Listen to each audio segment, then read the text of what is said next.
Welcome to the deep dive. Get ready, because today we are jumping right into some really specific, practical notes someone shared with us. They're titled Rim Yang Gay.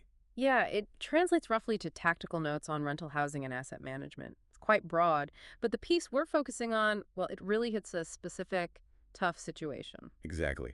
And our mission for this deep dive is super focused. We're using these notes to really understand a tenant's difficult spot and, crucially, pull out the practical, legally sound ways they can deal with it from their perspective. Right. We're looking for the actual steps someone can take. This isn't just theory. It's about taking what's in these notes and seeing how it helps someone navigate, a really frustrating, maybe even unsafe living situation. Okay, so let's get straight to the facts of the case, as laid out in the notes, because it paints a pretty tough picture. Yeah, imagine this. You've just moved into a new rental. Lease started like days ago on the 21st. You're barely even unpacked. And right off the bat, little things are wrong. The door lock was actually gone, just a hole there. The tenant apparently patched it up temporarily themselves. Yeah. And the AC wasn't working right either, though. To be fair, the landlord did get that fixed or replaced. So, okay, maybe a rocky start, but fixable stuff, maybe? You'd think so. But then came the heavy rain, and that's when the big problem hit, according to these notes. Severe leaking, water actually getting inside. Hmm. And it caused serious mold, and this thing the source calls Alice, basically that nasty wall damage you get from moisture seeping through. And this is the really worrying part highlighted in the notes.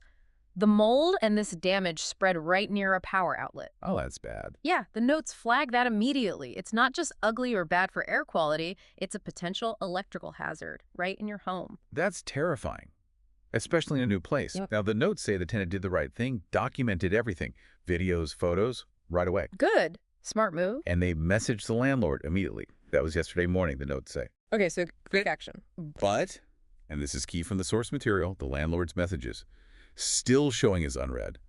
No response. Nothing, just silence. Oof. Okay, so severe water damage, mold, potential electrical hazard, unresponsive landlord, and you just moved in like last week. Yeah. So it's completely understandable, as the notes point out, that the tenant just wants out. They want to terminate the lease. Poor condition, safety risks, landlord ghosting them. Makes total sense. Yeah. And the lease itself. Anything special there? The notes say it's just a standard template contract, the kind you buy at a bookstore or a convenience store, the kind people often think maybe doesn't offer much protection. Right. Common assumption. Okay, so if you're listening and thinking, wow, if that were me, you'd be feeling super frustrated, stressed out, you just want to pack up and leave, right? Yesterday? Absolutely. The impulse is definitely just get out. But how do you actually do that legally without facing huge penalties, especially with just a standard contract and a landlord who isn't even reading your messages? Well, this is where it gets really interesting and where these notes dive in. Despite that standard contract, despite the landlord being unresponsive, the notes suggest there are specific legal grounds here for the tenant Grounds to do what? to potentially terminate the lease early and crucially without penalty. But, and it's a big but, you have to know how to trigger those rights. There's a process. Okay, so let's break that down.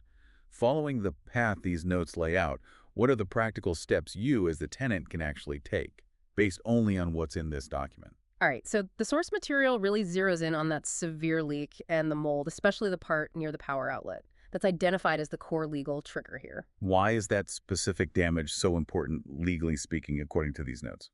Well, it states this condition clearly makes the rental housing not fit for dwelling use and requires repair. It's not just, a cosmetic thing. It hits quality of life and, critically, safety, especially with the outlet. The notes class this as serious. Right, not just an inconvenience. Exactly. And this condition, the notes say, lines up with specific parts of Taiwan's Rental Housing Market Development and Management Act. Ah, okay, so there's actual law behind this. Yes. The notes point straight to Article 11, Paragraph 1, Subparagraph 2 of that act. Basically, it says if the place becomes unfit for living during the lease and needs fixing, and the tenant gives the landlord a reasonable period to fix it. And the landlord doesn't fix it in that time. Then, and this is the key part, the notes highlight the tenant gets the right to end the lease early, and the landlord can't demand any compensation or penalty for it. Wow. Okay, that's a really powerful protection hidden in the law. It absolutely is. But the source really stresses this right isn't automatic. You have to follow a specific process, step by step, as outlined in these notes. It starts with that reasonable period and formal communication. Strategy matters. Okay, let's talk about that first crucial move then. The notes lay out two main steps. What's step one? The absolute starting point. Step one is a formal written pre-in, basically a demand, an urging for the landlord to repair.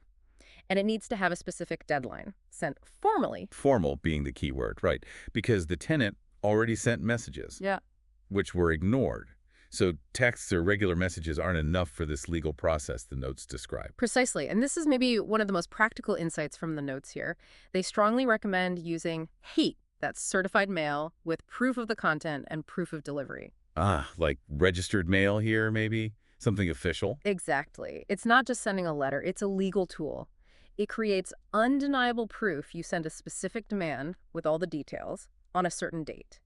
It legally ticks the box for formal notification and starts the clock. Got it. Creates a traceable, legally solid record.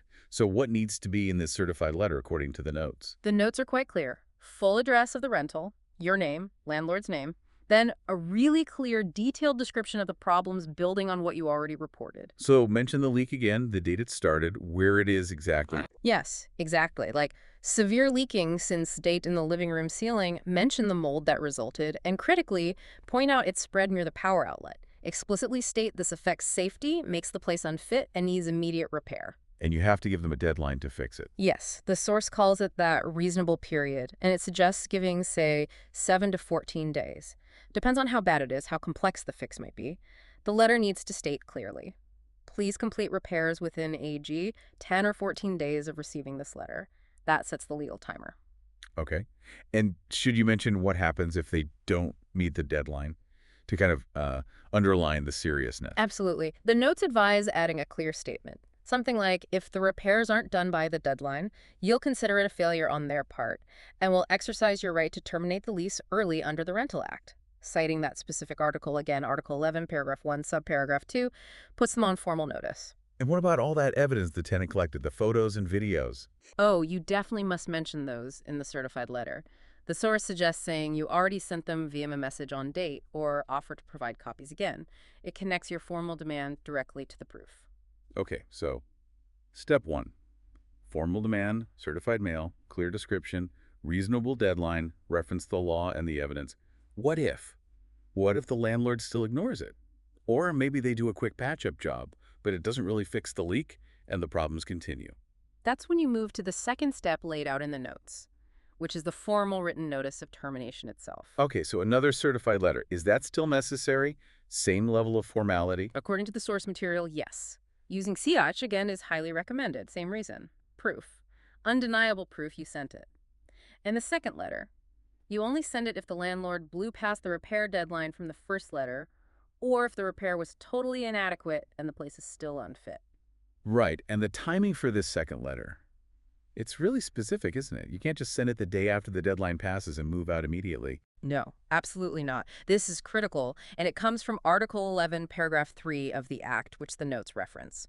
This termination notice must be sent at least 30 days before the date you actually intend the lease to end. 30 days notice, minimum. Minimum. It's a legal requirement for the termination to be valid without you owing penalties. So you send the letter today. The earliest your lease can legally end is 30 days from today. Got it. So what needs to be in this second certified letter? Okay, again, property address, names. You have to refer back to the first certified letter you sent demanding repair, mention the date you sent it, and clearly state that the landlord failed to repair by the deadline you gave them. Or, if they tried, state the repair was insufficient and the unsafe conditions persist. And then you clearly state your decision. Exactly. State clearly you're exercising your legal right to terminate the lease for that property. Cite the law again, Article 11, Paragraph 1, Subparagraph 2, and Paragraph 3 this time, for the notice period. And crucially, state the exact date the lease will terminate. making absolutely sure that date is at least 30 days after you send this second letter. And you should probably remind them again that they can't legally charge penalties. Yes, the note suggests explicitly stating that because this termination is due to their failure to fix a major issue making the place unfit, the Act says they can't demand compensation or penalty fees from you. Okay. Now, the first letter mentioned the evidence. Does this second one need to include it? Oh, absolutely. The source uses the phrase, uterin, attach relevant evidence. This is where you bundle everything up. Copies of the first certified letter, the post office receipt for sending it, the return receipt showing they got it if you have it, all the photos and videos, again, ideally with date stamps showing the problem is ongoing. Even screenshots of the unread messages. Yes, any communication records, it builds the whole documented story of why your termination is legally justified. It's your proof package. Makes sense. Can you also bring up practical stuff in this second letter, like getting your deposit back, Yeah. arranging the move out? The notes say yes, you can and should. Mention negotiating the specifics for handing back the keys, the property inspection, and confirming the return of your security deposit. It shifts the focus to the practical end steps, but now from a position backed by your formal notice. Okay, wow. So that's a very clear two-step legal process from the notes. First, formal demand to fix via certified mail, set a deadline. Second, if they fail, formal termination notice via certified mail at least 30 days before you leave.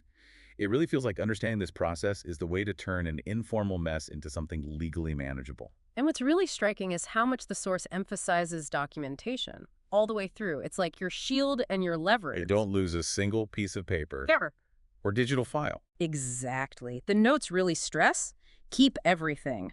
The original lease, all the photos, videos dated, messages, emails, letters, the receipts and delivery confirmations for both certified letters, even receipts if you had to spend money fixing something small yourself, though the big stuff is the landlord's job. This evidence isn't just nice to have, it's fundamental. What about that standard contract, though, the one from the bookstore? Does that weaken the tenant's case at all? That's a really common worry, and the notes address it directly. They state very clearly, even a standard template contract must comply with the mandatory parts of the Rental Housing Market Development and Management Act. So the law overrides the contract if there's a conflict. On these key tenant protection issues, yes. If a clause in that simple contract tries to take away a right guaranteed by the law, like the right to a habitable place, or the right to terminate under these conditions, that contract clause could be deemed invalid, unenforceable. Okay, so you're not automatically stuck just because it wasn't some fancy lawyer-drafted lease. The law provides a baseline protection. Precisely, a safety net. And finally, the notes also cover what to do if, even after all this, the landlord still won't cooperate. Maybe they refuse the termination or argue about the deposit. Yeah, what then? Who can help? The source mentions applying for mediation. You can do this through the relevant local government departments, often the Land Administration Bureau or similar rental affairs units. They offer neutral help to resolve disputes. Okay, so there's an official route. Yes. Or you could seek help from groups like the Legal Aid Foundation, or obviously consult with a lawyer who specializes in these kinds of rental disputes. The point is, you aren't completely alone if the formal notices don't lead to an agreement. There are next steps. All right, so let's try to wrap this up. To recap the core takeaway from this deep dive into these specific notes. If you're a tenant and you're facing serious, unaddressed problems like really bad leaks, mold spreading, things that make the place unsafe or unfit to live in, You do have legal options. Under the Rental Housing Market Development and Management Act, options to potentially end your lease early without getting hit with penalties. but, and this is the big but, the source material hammers home you have to follow the process. It's not automatic. The critical steps from these notes are, first, that formal written notice demanding repair. Certified mail is strongly recommended.